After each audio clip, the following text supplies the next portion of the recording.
Assalamualaikum warahmatullahi wabarakatuh. Saya Nurhaida dengan NIM 2140500038 dari kelas TBIA. Lalu pada video kali ini akan membahas tentang Quran Surah Al-Baqarah ayat 256 dan Quran Surah Al-Kafirun ayat 1 sampai 6, yaitu pada tafsir Al-Munir yang ditulis oleh Wahbah Az-Zuhaili. A'udzu billahi minasyaitonir rajim. Bismillahirrahmanirrahim. La ikraha fid din. Qad tabayyana ar-rusydu minal ghayy. Faman yakfur bit-taghuti wa yu'min billahi faqad istamsaka bil urwatil wusqa la fisama laha. Wallahu sami'un alim. Bismillahirrahmanirrahim.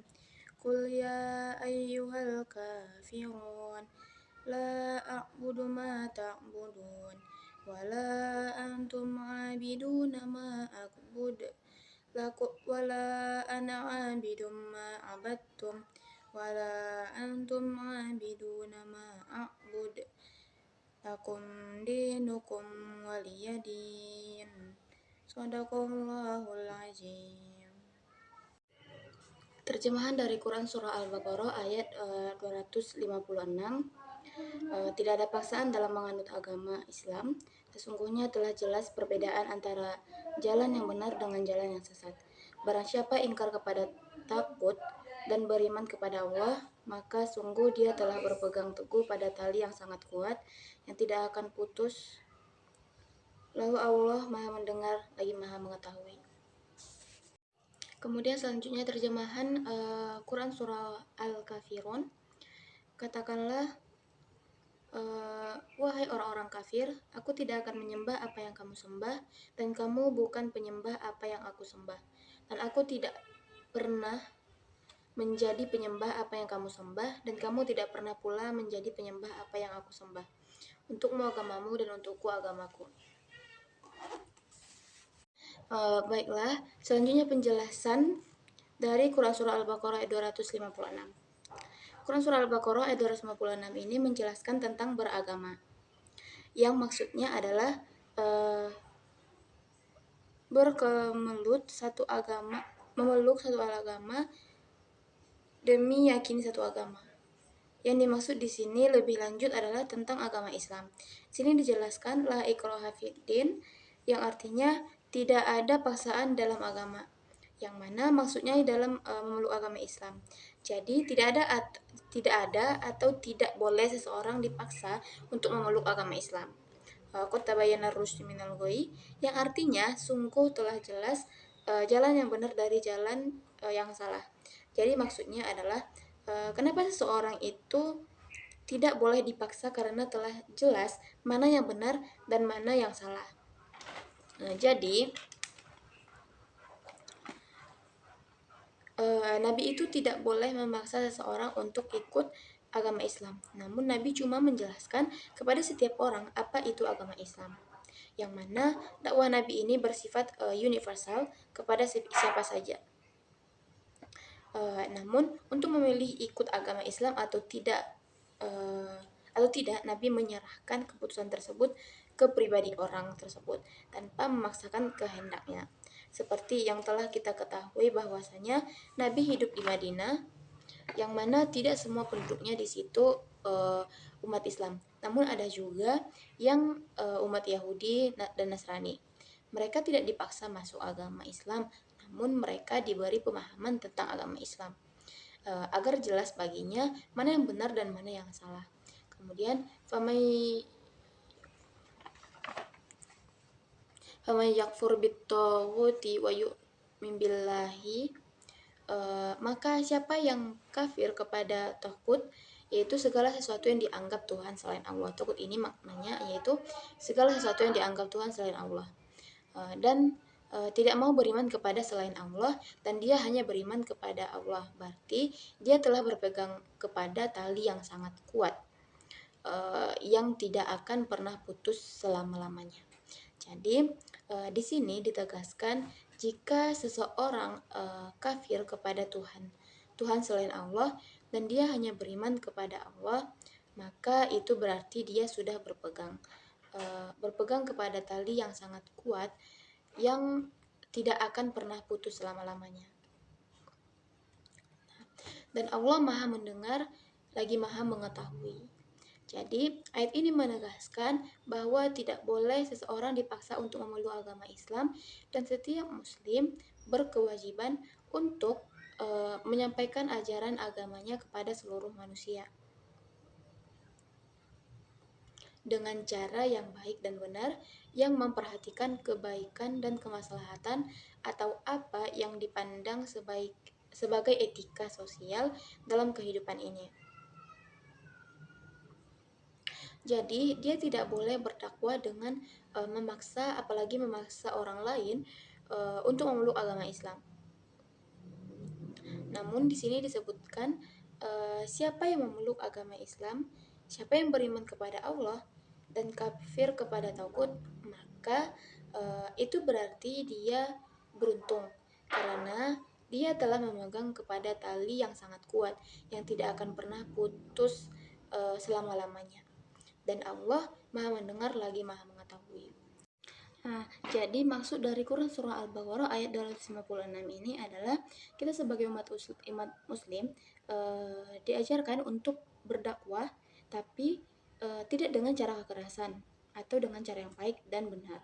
Yang dimana kita itu menyampaikan ajaran-ajaran agama Islam ini kepada orang-orang itu secara universal, dan tidak ada paksaan untuk mereka masuk ke dalam agama Islam yang kita jelaskan tadi kepada mereka. Kita menjelaskan tentang agama Islam kepada mereka agar mereka mengetahui mana jalan yang benar dan mana jalan yang sesat. Nah, hasil dari dakwah kita itu mereka mau masuk ke agama Islam atau tidaknya, kita tidak boleh memaksa hal tersebut. Cukup kita menyampaikan dakwah apa yang ada dalam agama kita, yaitu menyampaikan dengan cara yang benar dan baik. Kemudian apabila mereka telah masuk ke dalam agama Islam, yaitu berarti mereka telah berpegang teguh kepada tali yang sangat kuat yang tidak akan lepas selama-lamanya. Ini mana Allah Maha mendengar lagi Maha mengetahui.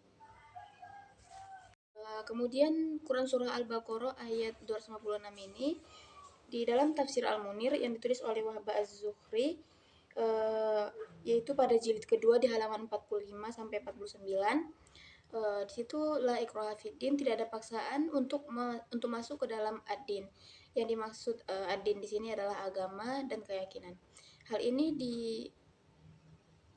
diindikasikan oleh firman Qad tabayyana ar-rusydu minal ghayy, maksudnya sesungguhnya telah jelas dengan adanya ayat-ayat yang nyata bahwa keimanan adalah jalan yang benar, sedangkan kekufuran adalah jalan yang sesat. Ar-rusydu artinya adalah petunjuk dan segala bentuk kebaikan. Lawan katanya adalah al-ghayy, yaitu kesesatan, baik dalam hal keyakinan atau pandangan. Sedangkan kata al-juhli memang sama artinya dengan kata al-ghayy, hanya saja al-juhli ini artinya kesesatan dalam hal perbuatan, tidak dalam hal keyakinan. At-taghut maksudnya adalah setan atau berhala. Kata ini diambil dari kata tuyan yang artinya melewati batas di dalam sesuatu. Kemudian bil urwatil wusqa maksudnya ikatan tali yang kuat.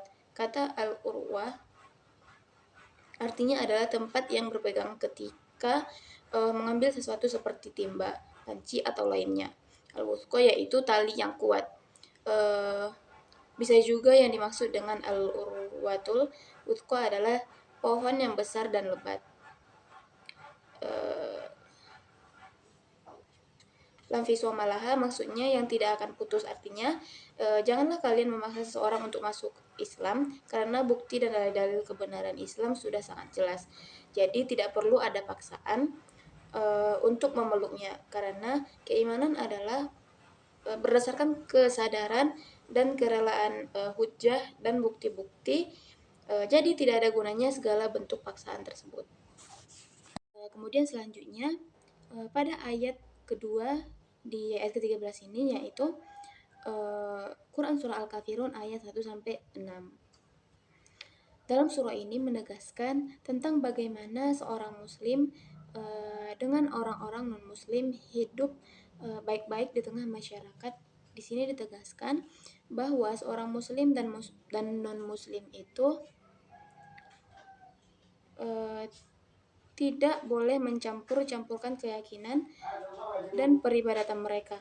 Tetapi itu tidak berarti bahwa dalam kehidupannya sehari-hari dia tidak boleh hidup berdampingan. Bukan itu artinya di dalam kehidupan sosial seorang muslim adalah anggota masyarakat. Sebagaimana non-muslim, jadi mereka harus hidup bersama secara baik damai sesuai dengan kesepakatan kehidupan bersama. Baik damai sesuai dengan kesepakatan hidup bersama yang sudah mereka buat. Cuma di sini ditegaskan untuk urusan akidah dan untuk urusan ibadah jangan satu sama lain saling mencampur adukan, karena pilihan agama masing-masing itu akan menjadi tanggung jawab dari yang bersangkutan di hadapan Allah Subhanahu wa taala. Nah, dari Quran surah Al-Baqarah ayat 256 tadi dan Quran surah Al-Kafirun ayat 1 sampai 6 ini ada pelajaran-pelajaran pendidikan yang bisa kita ambil, yaitu kesimpulan pertama,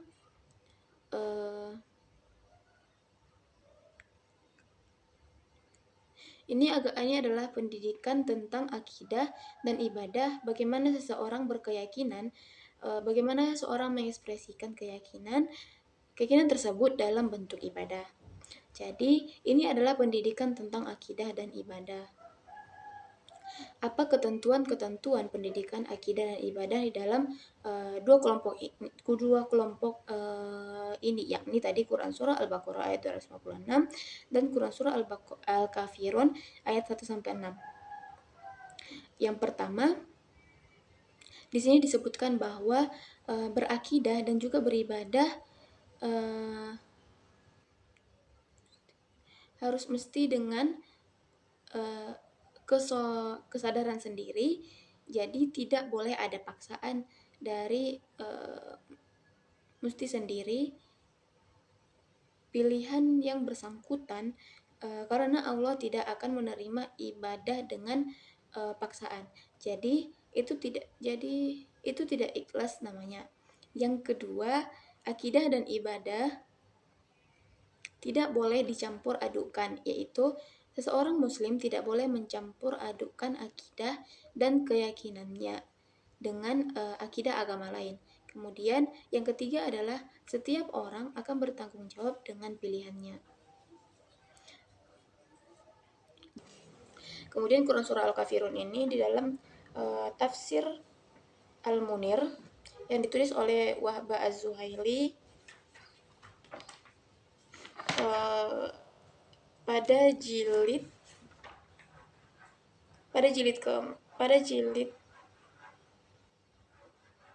ke di halaman 698 sampai 704 mengenai Quran surah Al-Kafirun ini. Ya ayyuhal kafirun, wahai orang-orang kafir, yakni orang-orang kafir khusus yang telah diketahui oleh Allah bahwa mereka tidak akan beriman. Mereka adalah para pemimpin kesyirikan di Mekah. La a'budu ma ta'budun, aku tidak akan menyembah apa yang kalian sembah. Yakni di masa yang akan datang huruf la tidak bisa masuk melainkan ke fi'il mudhari yang bermakna masa yang akan datang. Nah, wala antum a'biduna ma'abud, di masa yang akan datang kalian tidak akan menyembah Tuhan yang aku sembah sekarang, yaitu Allah yang Maha Esa. Wala ana a'bidu ma'abattum, sekarang ataupun dulu aku tidak akan menyembah berhala yang telah kalian sembah. Wala abiduna ma'abattum, Kalian tidak akan menyembah Tuhan yang sedang aku sembah. Lakum dinukum. Bagi kalian agama kalian, yaitu agama kesyirikan yang telah kalian yakini. Waliyadin, dan bagiku agamaku, yaitu agama tauhid atau Islam yang aku yakini dan tidak akan aku tolak. Artinya, surah ini membebaskan